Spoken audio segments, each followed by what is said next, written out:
আসসালামু আলাইকুম viewers, DC circuit Bangla tutorial video সিরিজে আপনাদের সবাইকে স্বাগতম। তো আজকে আমাদের নতুন টপিক ডিসি সার্কিটের, সেটা হলো মেশ অ্যানালাইসিস।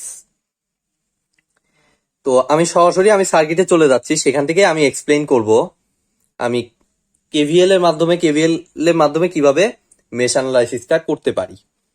তার জন্য দেখেন এরকম একটা সার্কিট দেয়া আছে এবং সার্কিটে কিছুই না, জাস্ট খালি এই আইটা চাইছে। কিন্তু এই আইটা বের করাটাই আমাদের অনেক সময় অনেক কঠিন হয়ে যায়। তো তার জন্য আমাদের প্রপার মেশ অ্যানালাইসিসটা জানতে হবে, প্রপারলি কিভাবে আমি বের করতে পারি। ঠিক আছে, এর জন্য আমি দেখেন এই আইটা থাক, যেগুলো মাঝখানে আছে সেই ব্রাঞ্চগুলো আমি চিন্তা করব না। আমি চিন্তা করবো এই যে এইখান থেকে আমি যে কোনো দিকে, ধরেন এইখান থেকে এইদিকেও কারেন্ট নিতে পারি, অথবা এদিক থেকে এইদিকেও কারেন্ট নিতে পারি, ঘড়ি কাটার দিকে বা বিপরীতে যেদিকে খুশি কারেন্ট নিতে পারি। এবং এই কারেন্টটা, এখানে যে কারেন্টটা উল্লেখ করব সেটা মেইনলি এই পরিধি বরাবর কারেন্টগুলা, এই ভিতরের কারেন্ট না। কিন্তু এই যে ভিতরের 2 ওহম 1 ওহম যে আছে, এগুলার ভিতরকার কারেন্ট না। এখানে যে কারেন্টটা উল্লেখ করব সেটা অ্যাকচুয়ালি এই যে পরিধি বরাবর কারেন্ট। একইভাবে এখানে যে কারেন্টটা উল্লেখ করব সেটা অ্যাকচুয়ালি এই পরিধি বরাবর কারেন্ট। এখানে যে কারেন্টটা উল্লেখ করব সেটা অ্যাকচুয়ালি এই যে এই বাইরের পরিধি বরাবর কারেন্টটা। ভিতরের কারেন্ট কিন্তু অবশ্যই আলাদা হবে, সেটা আমাদের প্রপারলি আইডেন্টিফাই করতে হবে। তো এখানে এই কারেন্টগুলো মনে করলাম, এই কারেন্টটা I1 ধরলাম, এই কারেন্টটা I2 ধরবো, আর এই কারেন্টটা ধরেন I3 ধরলাম। ঠিক আছে, এখন আমি ব্যাপারটা একটু বুঝি। সেটা হলো এখান থেকে এই পর্যন্ত দেখেন I1 কারেন্ট যদি হয়, তাইলে দেখেন আমি প্রথমে আস্তে আস্তে যাচ্ছি। এই যে এই দিক থেকে আমি I1 কারেন্ট আসতেছে, যেহেতু আমি বলছি পরিধি বরাবর এই কারেন্টটা হবে, এই পর্যন্ত I1। আর এইদিকের কারেন্টটা কত ধরছি? I2। দ্যাট মিনস এইদিকে চলে যাবে I2 কারেন্ট। তাহলে এইদিকে I1 আসলো, এদিকে চলে গেল I2। 10 ওহমের মধ্যে দিয়ে I2 যদি যায়, তাহলে I1 এর এইখানে এসে I1 2 ভাগ হইলো, 1 ভাগ এইদিকে চলে গেল। তাহলে বাকি কারেন্ট কোন দিক দিয়ে যাবে? অবশ্যই এই দিক দিয়ে যাবে। দ্যাট মিনস এই কারেন্টটা কত হওয়া উচিত আমার? সিম্পলি I1 মাইনাস I2 না? তাহলে দেখেন এই জায়গাটার কারেন্টটা আমি দিলাম I1 মাইনাস I2। আর এটা বোঝার শর্টকাটটা হচ্ছে, দেখেন মাঝখানের ব্রাঞ্চগুলো কারেন্ট হবে অ্যাকচুয়ালি এই যে এটা থেকে ঢুকছে, আর এটা কিন্তু বের হয়ে যাচ্ছে। অর্থাৎ এইদিকে যখন যাবেন তখন হচ্ছে মেইনলি এটা মাইনাস এটা।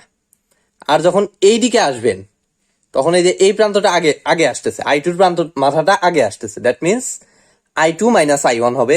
এই দিকে যদি যান, বাম দিকে যদি যান, তাহলে হবে এই কারেন্টটা হবে I2 মাইনাস I1। ঠিক আছে, তো একইভাবে দেখেন এখানকার কারেন্টটা কত আসলো? এটা I2, এটা I2, তো I2, আর এইদিকে আবার I3। এই যে এখান থেকে এইদিকে I3। দ্যাট মিনস শর্টকাটে যদি ভাবেন তাহলে I2 মাইনাস I3। যদি তাও বুঝতে সমস্যা হয়, এদিক থেকে দেখেন I2 আসলো, I2 এখানে এসে দুইটা রাস্তা পাইলো, এদিকে চলে গেল I3। তাহলে এদিকের কারেন্টটা হবে I2 মাইনাস I3। ঠিক আছে, তো এদিকের কারেন্টটা আমি ধরেন লিখলাম I2 মাইনাস I3।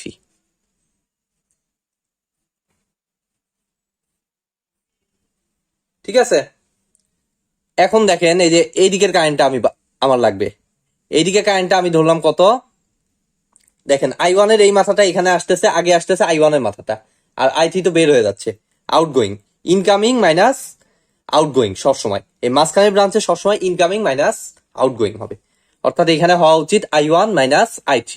দেখেন ভেরিফাই করে হয় কিনা। এদিক থেকে I1 মাইনাস I2 আসলো, এদিক থেকে I2 মাইনাস I3 আসলো, তাই দুইটা যোগ হয়ে তো এখানে আসবে। দেখেন এই দুইটা যোগ করলে কত হয়? I1 minus I2 plus I2 minus I3 যোগ করলে কত হয়? I2 I2 কাটা যায়, আলটিমেটলি I1 মাইনাস I3 হয় না? দ্যাট মিনস এই জায়গায় কারেন্টটা হবে I1 মাইনাস I3। ঠিক আছে, আমার কিন্তু সব জায়গায় কারেন্ট আমি নিয়ে নিছি।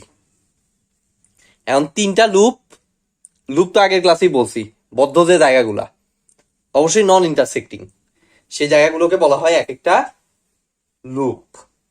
দ্যাট মিনস এই লুপগুলাতে আমি এখন জাস্ট সিম্পলি কেভিএল অ্যাপ্লাই করবো। কারশফ ভোল্টেজ ল অ্যাপ্লাই করলেই মেইনলি, তারপরে 3টা ইকুয়েশন সলভ করলে আমাদের রেজাল্টটা চলে আসবে। তো দেখেন আমি ধরেন এই লুপটা আগে চিন্তা করতেছি, তো এই পয়েন্ট থেকে শুরু করলাম। আর কেভিএল অনুযায়ী কি, কারেন্টের দিকে গেলে হবে প্লাস, কারেন্টের বিপরীতে গেলে ভোল্টেজ হবে মাইনাস। দ্যাট মিনস এটার ভোল্টেজটা কত হবে ওহমের সূত্রে ফেললে 2 into I1 minus I2, 2 into I1 minus I2 simply লিখলাম। তারপরে এটা পাস করার পর এদিকে আসবে, তাহলে এটা আছে কত 1 into I1 minus I3, that means শুধু I1 মাইনাস I3। তারপর এটা কত, তারপর প্লাস পাচ্ছে ভোল্টেজ সোর্সে, দ্যাট মিনস প্লাস 8। তারপরে এটা কত এদিক দিয়ে নিচে নেমে এটা আসতেছে প্লাস 4I1, পরিধির কারেন্টটা হচ্ছে I1 ইকুয়াল টু 0। একবার পুরোপুরি ঘুরে আসছে, সো 0। তাহলে এখন দুইটা আর একটা তিনটা চারটা 7I1 মাইনাস 2I2, 4 আর 1 5 আর 2 7 মাইনাস I3। আমার হিসাবে কিন্তু ভুল হইতে পারে, আপনারা অবশ্যই চেক করে দেখবেন হিসাবটা ঠিক আছে কিনা। এটা 1 নাম্বার সমীকরণ। এই লুপের কাজ শেষ। এবার ধরেন এই লুপ, তো এই লুপ থেকে একইভাবে শুরু করেন, এক জায়গা থেকে ধরলাম এই পয়েন্ট থেকে, ধরেন এইদিকে যাচ্ছে, আমার ভোল্টেজ সোর্স আছে শুধু, তাহলে প্লাস 6, তাইলে এদিকে আসে প্লাস 5I3, তারপরে এখান থেকে এসে মাইনাস 8, আর এদিকে কিন্তু ধরা আছে I1 মাইনাস I3, এদিকে আপনি যাচ্ছেন হচ্ছে তার বিপরীতে, দ্যাট মিনস ওই কারেন্টটা অবশ্যই কি হবে মাইনাস হবে না, minus I1 minus I3 is equal to 0। That means এটাকে সিম্পলিফাই করলে আমার মাইনাস I1, I2 তো নাই, that means 5 R 1 6 plus 6I3, 6 থেকে 8 বাদ দিলে 2, ওই সাইডে যে প্লাস 2। এটা হলো আমার 2 নাম্বার সমীকরণ। আবারও বলতেছি হিসাবে ভুল হইতে পারে, আপনারা চেক করে দেখবেন। যদি ভুল থাকে অবশ্যই কমেন্ট সেকশনে মেনশন করবেন, তাহলে আমি জিনিসটা কারেক্ট করে দেবো আবার। তাও আমি একবার চেক করি, মাইনাস I1, 5 আর 1 6 6I3, মনে হয় ঠিক আছে। এবার আসেন এই যে এই উপরের মাথাটা, তো এটার জন্য ধরেন এই পয়েন্ট থেকে শুরু করলাম, তাহলে এই উপর দিয়ে আসে কত 10I2, প্রথমে আসে 10I2, তারপরে এখান থেকে এসে আমার কত মাইনাস 6, তারপরে এদিক দিয়ে এসে ধরা আছে এইদিকে I1 মাইনাস I2 এদিকে, তাহলে আপনি যাচ্ছেন তার অপোজিটে, দ্যাট মিনস অবশ্যই মাইনাস হবে, মাইনাস 2 বাদ পড়ছে, 2I1 মাইনাস I2। তাহলে কি শেষ হয়ে গেল? হ্যাঁ শেষ হয়ে গেছে, ইকুয়াল টু 0। তাহলে মাইনাস 2I1, এটা plus 2 plus 10I2 is equal to 6।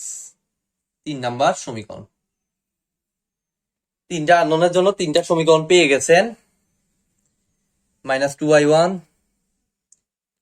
10 আর 2 12, ভুল হয়েছে মনে হয়, এটা হবে 12I2 ইকুয়াল টু 6। এখন জাস্ট 3টা আননোনের জন্য 3টা সমীকরণ পেয়ে গেছেন।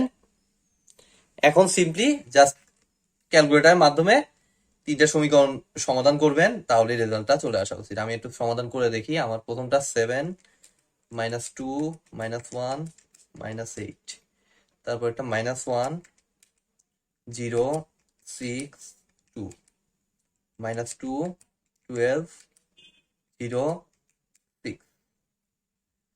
I1 এর ভ্যালু আসে মাইনাস 40/29, ভ্যালুর সাইজ তো ভালো লাগতেছে না, ভুলই হয়েছে নাকি? ভুল হওয়ার কথা না, যদি ভুল হয়ে থাকে আপনারা একটু কাইন্ডলি ধরিয়ে দিবেন, তাহলে আমার জন্য সুবিধা হয়। 77/234, আর I3 আসে কত 19/117। I1 I2 I3 3টা ভ্যালুই পাইলাম। এবার আমার টার্গেট কি? আমার টার্গেট কিন্তু অ্যাকচুয়ালি এই যে I বের করা, ঠিক আছে? তো আমি এখন এই উপরের অংশগুলো মুছে দিতে পারি, যদি আমার হিসাব করা ঠিক থাকে, তাহলে সেই অনুযায়ী আমাদের আইটা অ্যাকচুয়ালি কি হচ্ছে ওই সার্কিট দেখে বলেন যে আমার আই কিন্তু হচ্ছে I1 মাইনাস I3 এর অপোজিট দিকে। That means I equal to simply আমি কি বলতে পারতেছি, মাইনাস i1 মাইনাস i3, যেহেতু i তার বিপরীতে আছে, তাহলে i1 i3 দুইটাই তো পাইছি। এখন জাস্ট এই দুইটা আমি হিসাব করে করে দিলে 40 আর 19, আচ্ছা 40/39, 139/117 অ্যাম্পিয়ার, এটা হিসাব করলে আসে।